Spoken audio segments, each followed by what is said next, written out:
ವಿಧಾನಸೌಧದ ಕನ್ಸ್ಟ್ರಕ್ಷನ್ ಹೆಂಗ್ ಶುರು ಆಯ್ತು? ಮುಖ್ಯಮಂತ್ರಿ ಕೆಂಗಲ್ ಹನುಮಂತಯ್ಯ ಬಂದ ಮೇಲೆ ರಷ್ಯನ್ ಡೆಲಿಗೇಷನ್ ಬಂದು ಆತನ ಮೇಲೆ ಪ್ರಭಾವ ಮಾಡ. ಅಲ್ಲಿ ಒಬ್ಳು ಲೇಡಿ ಹೇಳ್ತಾಳೆ, ಸರ್ ನೀವು ಬರೇ ನಮಗೆ ಯುರೋಪಿಯನ್ ಸ್ಟೈಲ್ ಬಿಲ್ಡಿಂಗ್ ತೋರಿಸ್ತಾ ಇದ್ದೀರಾ, ನಿಮ್ದ ಸ್ವಂತ ಕಟ್ಟಡ ಇಲ್ವಾ? ಶಾಸಕರು ಕೇಳ್ತಾ ಇದ್ದಾರೆ ಅಂತ ಎರಡನೇ ಪ್ರಭಾವ ಆಗಿತ್ತು. ಇವತ್ತು ಕೂಡ ನೀವು ಅಸೆಂಬ್ಲಿ ಹಾಲ್ ಹೋದ್ರೆ ಪಿಲ್ಲರ್ಲೆಸ್ ಸ್ಪೀಕರ್ ನೋಡಿದಾಗ ಏನಪ್ಪಾ ಇದು ಬಿದ್ದಿದ್ದು ಹೋಗ್ಬಿಡೋದು ಅಂತ ಹೇಳಿ ಕೆಂಗಲ್ ಹನುಮಂತಯ್ಯನ ರಿಜೆಕ್ಟ್ ಮಾಡ್ತಾರೆ ಪ್ರಪೋಸಲ್. ಇಡೀ ರಾಷ್ಟ್ರದಲ್ಲಿ ಮೊಟ್ಟ ಮೊದಲೇ ಸ್ವಂತ ಕಟ್ಟಡ, ಭಾರತದ ಶೈಲಿಯಲ್ಲಿ ಸ್ವಂತ ಅಡ್ಮಿನಿಸ್ಟ್ರೇಟಿವ್ ಬಿಲ್ಡಿಂಗ್ ಯಾರ್ದಾನ ಆಗಿದೆ ಅದು ನಮ್ಮ ವಿಧಾನಸೌಧ.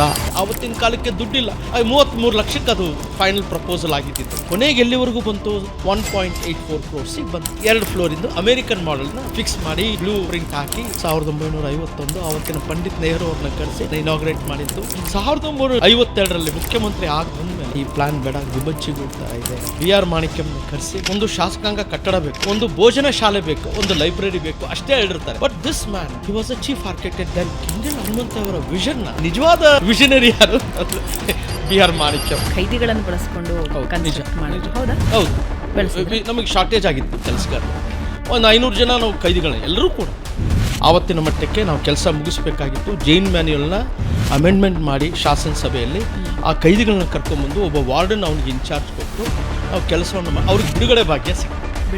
ಬಿಡುಗಡೆ ಭಾಗ್ಯ 500 ಜನ. ಹೌದೌದು, ಯಾರು ಕೆಲಸ ಮಾಡಿದಾರೆ ಅವ್ರಿಗೆ ಬಿಡುಗಡೆ ಭಾಗ್ಯ ಸಿಕ್ತು. ಕೆಂಗಲ್ ಹನುಮಂತಯ್ಯ ಅವ್ರ ಮೇಲೆ ಅಟ್ಯಾಕ್ ಆಯ್ತು. ಯಾಕೆ ಅಂತಂದ್ರೆ ಒಬ್ಬ ಖೈದಿ ಬೀಡಿದು ಭತ್ಯೆ ಕೊಟ್ಟಿಲ್ಲ ಅಂತ ಹೇಳಿ ಹೋಗಿ ಅಟೆಂಪ್ಟ್ ಮಾಡ್ತಾರೆ.